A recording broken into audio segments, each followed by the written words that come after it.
I wish I could say I stayed calm when I saw Daniel Carter standing at the back of that auditorium. I wish I could say I didn't feel my entire life shift under my feet. But the truth is, in that moment, I stopped being a mother watching her son graduate and became a woman staring at the man who had once rewritten her entire life with one decision to walk away. Daniel didn't look at me. Not at first. His eyes stayed locked on Ethan like everything else in the room had disappeared. And that terrified me more than anything. Because the way he looked at my son wasn't random curiosity. Please subscribe to this YouTube channel if you haven't, and let me know where you're watching this from in the comments section. Thank you. It wasn't even guilt. It was something closer to certainty. Like he had been searching for him. Like he had finally found what he lost. I felt my hands start to shake, so I gripped the edge of my seat tightly, forcing myself not to react. Not here. Not now. Not in front of Ethan. But inside me, everything was collapsing into questions I had spent 19 years trying not to ask. Why now? Why today? Why here? The ceremony continued, but I barely heard it. The next names being called felt distant, like I was underwater. My focus kept snapping back to Daniel, who had now moved slightly along the back wall, his presence subtle but impossible to ignore. And then I saw it. A school administrator approached him. Nervously. Too respectfully. The kind of respect people don't give unless they believe someone has power they can't afford to challenge. The man leaned in and spoke quietly. I couldn't hear the words, but I saw Daniel nod once. Calm. Controlled. Like he was confirming something. Then the administrator stepped away quickly, clearly shaken. That's when I realized something that made my stomach drop. He wasn't a guest. He wasn't just observing. He had influence here. Real influence. The kind that makes people change how they stand, how they speak, how they breathe. I turned my eyes toward Ethan again, needing to see something familiar, something safe. But Ethan was different now, too. He had noticed Daniel. Their eyes had met. And I saw the exact moment my son felt it. That strange pull of recognition you can't explain. Ethan frowned slightly, confused, then looked away as if trying to dismiss it. But I knew better, because I had seen that same expression before. In the mirror. Years ago. When I realized Daniel Carter wasn't just any man.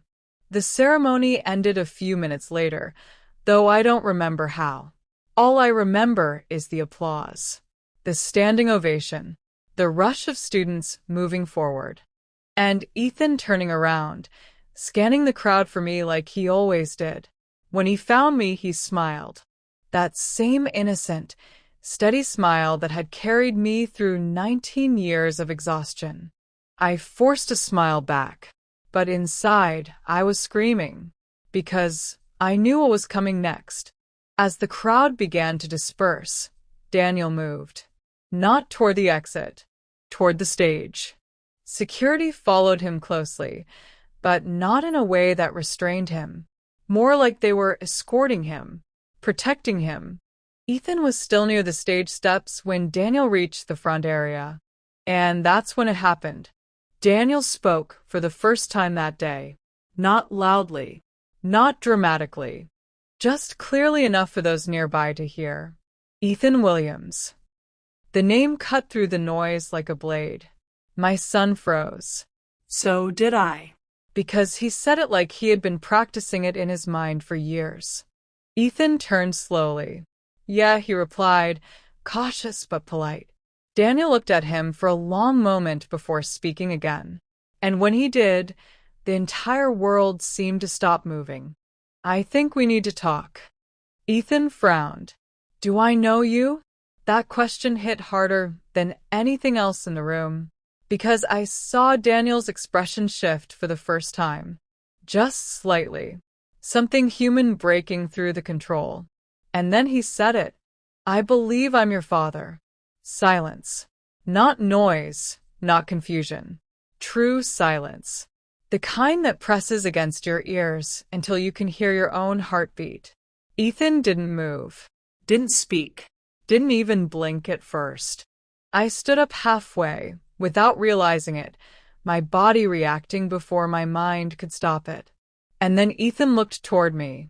For the first time. Really looked. And something inside him shifted. Because he saw my face. And I knew in that moment, he could tell I had known this man before. The air between us changed instantly. Ethan's confusion deepened. "Mom," he said quietly. That one word almost broke me, because I knew everything I had protected him from, everything I had buried, everything I had survived 19 years to avoid, was no longer avoidable. And Daniel Carter, standing there, meant one thing. The truth was finally here. And it wasn't coming gently. The moment Ethan said my name, Mom, it felt like the ground beneath me cracked open without warning. Not loudly, not dramatically, just quietly, the way real disasters begin. I took a step forward before I even realized I was moving, but my body felt heavy, like every year I had survived was suddenly weighing me down at once. My throat was dry. My hands were cold. And every instinct I had as a mother screamed at me to protect him from what was happening right in front of him. But there was nothing I could do anymore. Daniel Carter was standing there. "Okay," he said carefully, his voice lower now, like he was trying to control the situation before it spiraled. "Someone needs to explain what's going on. Right now." I opened my mouth, but no words came out. Because how do you explain 19 years of survival in a single sentence? How do you tell your child that the world he grew up in was built on abandonment? Daniel took a step closer. Not aggressive, not rushed, controlled, like a man who had rehearsed this moment in silence for years. "Ethan," he said again, softer this time, "I didn't come here to disrupt your life. I came because I needed to see you." Ethan let out a short laugh, but it had no humor in it. "See me? You don't just see someone you've been absent from their entire life and expect it to mean something." The words hit hard. I felt them in my chest. But Daniel didn't flinch. That's what scared me most. "I know," Daniel replied simply. That was it. No defense. No excuses. Just acknowledgement. And somehow that made everything worse. Ethan turned to me again, his eyes searching mine now, no longer calm. "Mom, is this true?" The auditorium felt smaller now. The crowd had mostly dispersed, but a few people were still lingering, watching like they had stumbled into something they weren't supposed to witness. I could feel their eyes on us, waiting, hungry for drama they didn't understand. I swallowed hard. This was the moment I had feared for 19 years. Not the success. Not the struggle. This. The truth finally refusing to stay buried. "Yes," I said quietly. That one word broke something in Ethan. I saw it instantly. His posture changed. His breathing changed. Even the way he looked at me changed. But I wasn't finished. Because if I stopped there, I would lose him in a different way.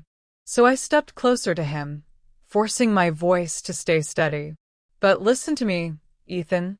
I never told you because he made his choice. Not us. Not me. Him." Daniel's jaw tightened slightly at that, but he said nothing. Ethan shook his head slowly, like he was trying to process too many emotions at once. So he just left. I hesitated, because the truth was more complicated than abandonment. But the version I had lived with was simple. "Yes," I said. Daniel finally spoke again. "That's not the full truth." The words cut through the air instantly. Ethan looked at him sharply. "Then what is the full truth?" Daniel glanced at me for the first time since arriving. And in that look, I felt something I hadn't felt in years. Fear. Not of him, but of what he was about to say. I didn't know you existed, Daniel said. Silence again. But this time it was different. Heavier. More dangerous. Ethan blinked slowly. That doesn't make sense. Daniel nodded once. I agree. It shouldn't. But I was told you weren't mine. I felt my stomach drop, because I knew where this was going now, and I didn't like it. Ethan turned fully toward me now, his voice tightening. Mom, what is he talking about? The room felt like it was closing in. I could feel my heartbeat in my ears, because this wasn't the story I had lived. This wasn't the truth I had carried. But Daniel wasn't done. I was 24 when I was told Grace had moved on, he continued. That she was with someone else. That the pregnancy wasn't mine. Ethan froze. So did I. Because that part I had never heard before. Daniel's voice lowered slightly. And the person who told me that, he paused, eyes locked on mine now, was someone I trusted completely. My breath caught. No. No. No. No. Ethan looked between us again, more confused now than angry. Someone told you what? He asked. Daniel finally said the name. And when he did, I felt my entire world tilt sideways. Marcus Hale. The name hit me like a physical punch. Because Marcus Hale wasn't just someone I knew. He was the man who had been closest to Daniel's family business. The man who had promised me help when I was pregnant. The man who had once looked me in the eye and said, "He doesn't deserve to ruin your life. I'll handle it." I remembered that night. The paperwork, the conversation, the reassurance. And suddenly, the memory I had buried for 19 years didn't feel like protection anymore. It felt like manipulation. Ethan's voice broke through my thoughts. Mom, who is Marcus Hale? I looked at my son, and for the first time in 19 years, I didn't know how to answer him. Because if Daniel was telling the truth, then the man I thought had abandoned me was also abandoned by the truth itself. And everything I believed about the past was starting to fracture in ways I could no longer control. The name Marcus Hale still echoed in my head long after Daniel said it. It wasn't just a name. It was a key. A key I didn't even know I had been missing. Ethan stood there frozen, his graduation gown slightly shifting in the air as people moved behind him, unaware that his entire life had just been split open in real time. Marcus Hale. Ethan repeated slowly, like he was trying to attach meaning to it. Why does that name matter? Daniel didn't answer immediately. Instead, he looked at me, and I saw it clearly now. This wasn't just about reunion. This was about exposure. I trusted Marcus Hale, Daniel finally said. He was part of my father's inner business circle. He handled legal transitions, private matters, things most people never see. He paused, then added, quieter. And when I told him I was in love with you, he changed. My stomach tightened, because I remembered Marcus too well. He was the man who had shown up after Daniel left. The man who had offered help when I had nothing. The man who said he was just a friend of the Carter family. Ethan's voice broke into the silence again, sharper now. Changed how? Daniel exhaled slowly. He told me you were seeing someone else. He brought documents, photos, statements, everything designed to make me believe the pregnancy wasn't mine. The air felt heavier. I could hear my own breathing now. Ethan turned toward me instantly. Mom, did someone do that? I shook my head quickly. No, Ethan, I never. But even as I said it, I felt something cold creeping through my memory. The hospital visits. The sudden disappearance of Marcus when I needed him most. The way he stopped returning calls. The way everything collapsed so suddenly after I trusted him with my situation. Daniel continued, his voice tightening slightly. I was young. My father's company was already pressuring me to take responsibility, to avoid scandal. When Marcus brought me what looked like proof, I believed him. He looked down briefly, Not in shame. but in calculation. As soon as I believed it, I walked away. The words hit differently this time, not as a confession, but as a chain reaction. Ethan stepped forward slightly now, his eyes flicking between us both. So you're saying, he said slowly, you left because someone lied to you? Daniel nodded once. Yes. And you never tried to come back? Ethan's voice sharpened. Never once tried to find out the truth? That question landed harder than anything else so far. Daniel didn't respond immediately, and that silence told me everything, because it was true. He didn't try. Not when it mattered. Not when I was alone. Not when I was struggling through nights I didn't think I would survive. Finally, Daniel spoke again. I didn't know there was anything to come back to.